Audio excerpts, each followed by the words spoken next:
What's going on, everyone? Juicebags here, and welcome back to some Dungeon Defenders 2. We're continuing our little fun journey with the Tesla Tower, and we're here in Chaos 10, the Wyvern Enthusiast. Now we're going to mix this one up just a little bit. We're going to do the pretty similar build to what we did in the last Tesla video, just kind of having some fun. We're going to start things off with some arcane barriers. Using Juggernaut Auto Repair System and Arcane Refulgence. And we're going to be a little bit risky on these. So we're going to throw just one there. Actually, let me go out just a little bit further. Let's throw one right there. We'll throw one, say, right there. And then we'll do one, say, about right there. Now, we're going to be focusing on the Teslas, of course, but let's start off with a just standard issue booster right on the core, right about like so. And then we're going to be using those lovely Tesla coils. Now, we got mass destruction, and power transfer with ramping voltage, defense rate, and controller.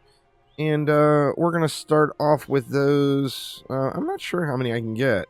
Just going to kind of center it on that booster. And can we get 8? Might be able to get 8. Let's see.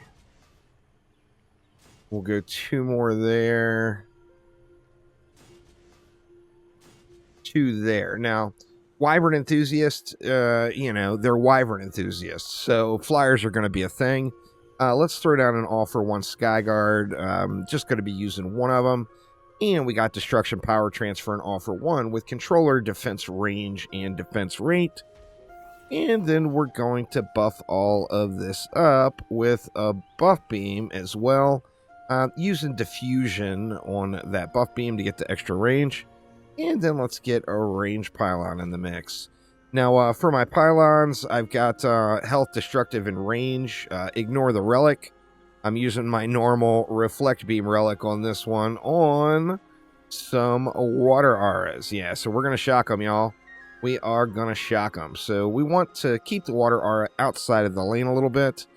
Deadly, vicious, and destruction. All we're using it for is the anti-heal and the drench. So we're going to put one right there. Covers the entirety of this lane pretty much from here all the way to the wall. We're going to do the same thing over here. We'll throw one like up on this ledge. Do want to make sure I've got wall coverage. I want that anti-heal all the way down to the wall. We're going to throw another one over here. We'll get one right about there, and we've got enough left for one more, so even though it's completely unnecessary, let's throw another one back here. Let's just drop it right there. So we got massive anti-heal. We're going to start anti-healing him from right here. Just tons of it available. Now, the arcane barriers are the arcane barriers. They're incredibly strong, but I don't want to give them an opportunity to fail, so I am going to throw an upgrade on them. And then we're going to do everybody's favorite and stand on the core for the rest of this one. Now, this is a knockback booster. So I'm using Runaway Minecart, Molten Cage, and Rogue Wave. The Molten Cage is there mainly because it looks just cool as hell. Not really getting a ton of value out of that, but there is some value to be had with it. Let's let it fly and see how things run. I anticipate things are going to run crazy smooth. I do think they are. I've got clear shot with my lovely core perch here, where I can knock back any of the enemies that are in need of a little knockback. So we got that going for us. And just going to kind of spam into the lanes, that way I get my cooldowns reset. You get some real nice bounces on this map. Hopefully we see some. There's a good one right there. Bouncing through 3 different lanes. That is so incredibly awesome. Love me some Teslas. Look, they're going all the way into the core over there. And that was starting from a bounce off of that chieftain. I mean, they're not the lane burners that they are in DD1. But man, they are just cool as hell. And this map is a great map to showcase them. because you do just, like I said, you get some just mighty bounces going on. Once we get a few upgrades in, things are going to go even smoother here. And, yeah, man, we got the zaps going all over the map. Got to love it. That is for sure.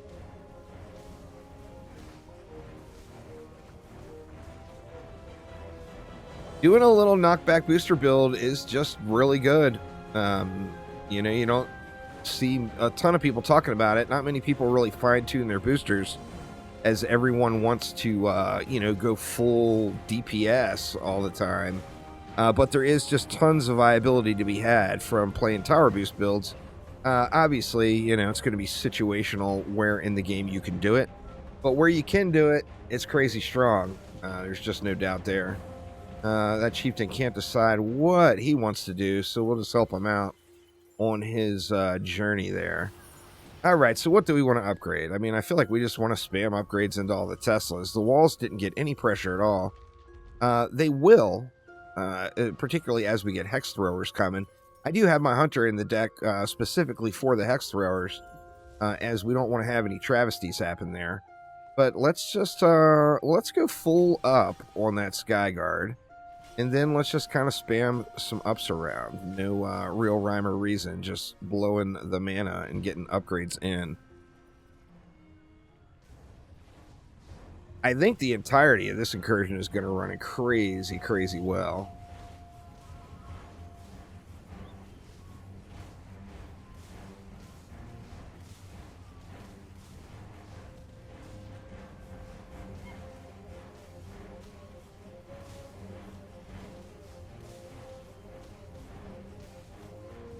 We got a little cyborg action on that water, all right, but that one is kind of redundancy, just way out there in the lane to get the anti-heal started early.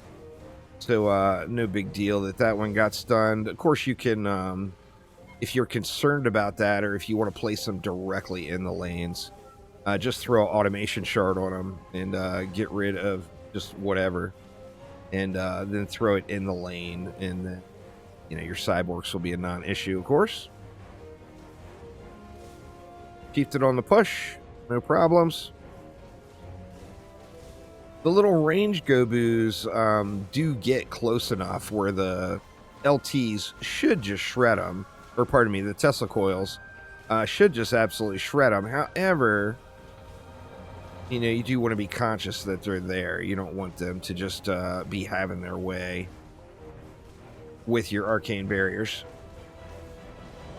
That molten cage slamming down is the coolest damn thing ever.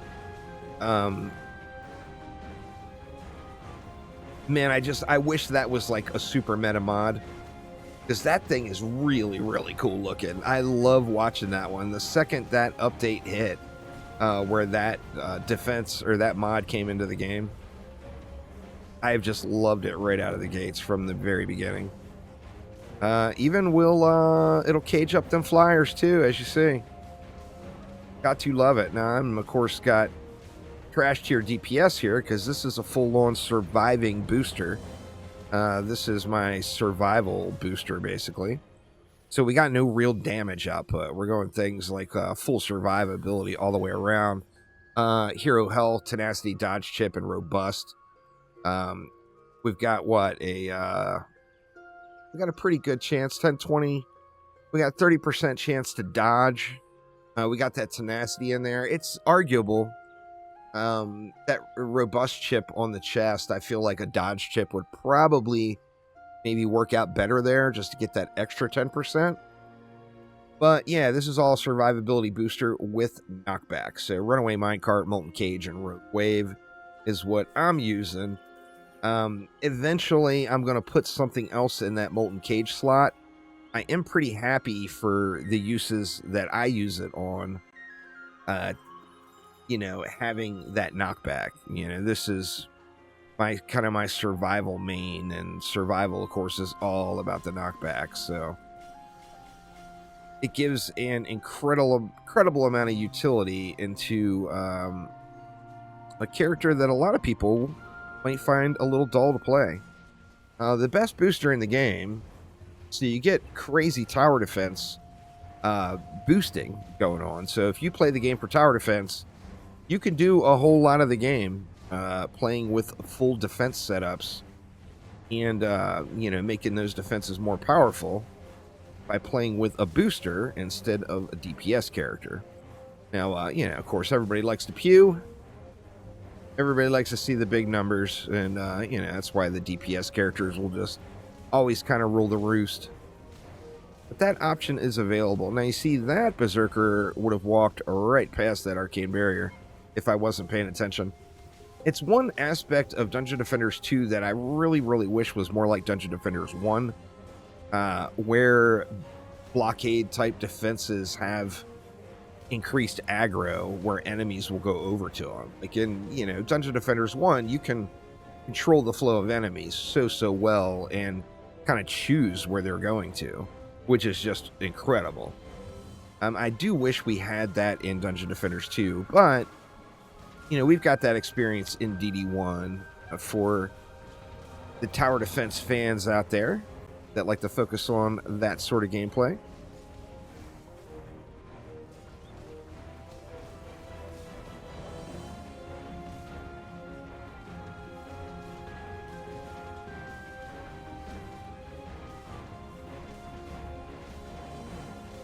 Pretty smooth burn altogether. Believe it or not, the chieftain are not the issue at all. The berserkers, the threat of berserkers running by seems like it's the main threat. Now, of course, I didn't really need 8 Teslas here. So, I mean, I could have gone a little lighter, even just gone 7 Teslas, and that would allow more arcane barriers to be thrown around. Let's see here. We got 1,100. I think we might as well just stay with what we've been doing and just get those Teslas fully jacked. If I get the Teslas upgraded all, well, I'm not going to get them upgraded all the way. This map is too short for that. Maybe. No, we're out of juice there. Let's just save what we got for the final wave and resume the little perch here that I am choosing to chill out on. The number one rule of Dungeon Defenders: don't go AFK on the core. So I will not go AFK, but I'm going to sit here on this core, y'all. I am going to do it. The perfect spot to get that bird's eye view of the map and still be in the place we need to boost it out. Like that chieftain might just want to walk right past too.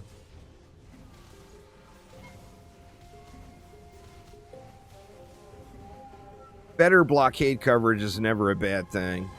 Of course, you always want to go with the bare minimum. That way you can fit in more damaging defenses. But, nothing wrong with getting better lane coverage on your blockades. That is for darn sure. So, like that front lane there could certainly have used 2. This one, I wanted to keep it back far, but I think the answer to that one is just move it up a little bit. If it was a little closer to the spawn, it's a slightly better choke point on that lane. Same thing here, really. I mean, I haven't had any issue with anything really posing a major risk on that lane, but just a little movement would be nice. I mean, what would we change if we did that? If we went 7 LTs, we could go to the 2 arcane barriers there, and then that would leave a little DU left for some extras. Additionally, we've way overkilled it on the anti-heal. We don't need to have that much anti-heal going out there. So that would free up even more DU if we wanted to spend it elsewhere. God, man, I love that fire cage. Daily mission complete. It must have been a flyer mission.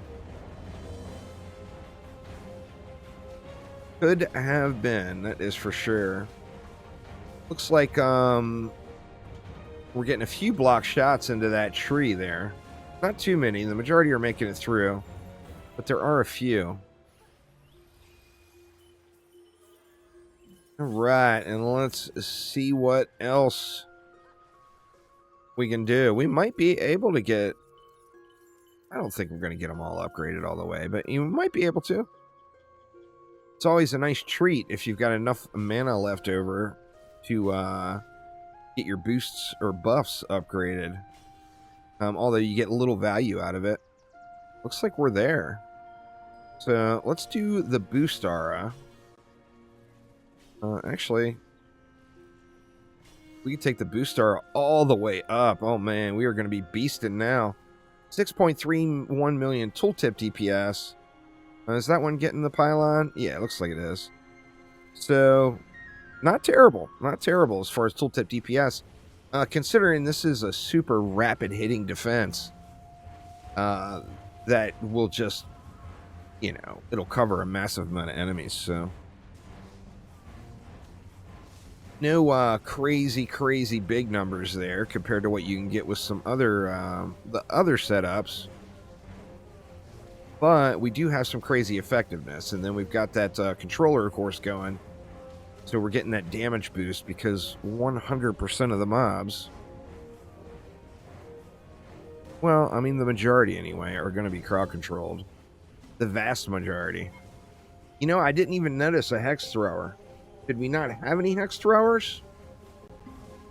Or just were they trivialized because of when they were coming out? I'm not seeing any at all there. A little late to start looking for them. We got Jimothy rolling out over here. Let's see how old Jimothy does.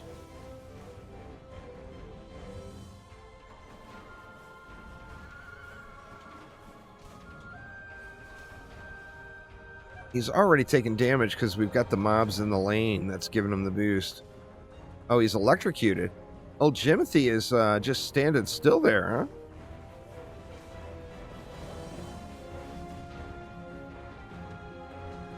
Now he's on the move. We got Gregory rolling out too. Jimothy gonna get some shots in on that wall for sure. Crap, I didn't keep my tower boost up. Oh. Blink and you'll miss it. Jimothy already dead. And we're down to just the flyers. So another super smooth Tesla Coil build. It's such a fun defense. It's not going to do the crazy big numbers, so it's not going to give you the really late game effectiveness as far as pushing high in survival goes. But for general farming, it's an absolute blast. Love those things. So there we go. We got the W. Let's check out the goodies. What's in the box? Any fat loots?